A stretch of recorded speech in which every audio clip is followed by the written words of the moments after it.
Akiaria ari mwena wa Embu, afitha wa bengi nene thiini wa thi uria urugamirira urimi ugita mutaratara uyu ukuguna miena iria itauraga mbura ya kuigana na kuria gutauraga kaingi.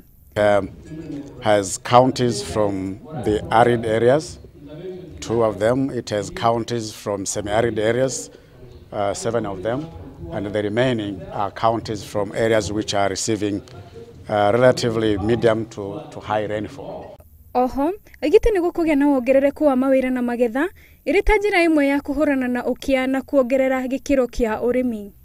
There are quick gains, a quick increase in productivity, quick increase in income, and enhance the contribution of ag sector in the national economy and the jobs creation.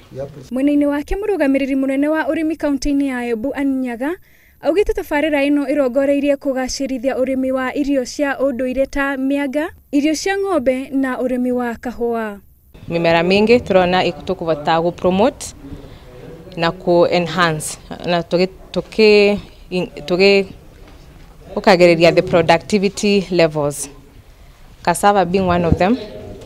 Fodder, increasing fodder and hay as being another opportunity because currently we're in a lot of dairy production. Niguo gukinyirira arimi aingi, tabarira ino ni gutambio kaunti-ini cia Embu.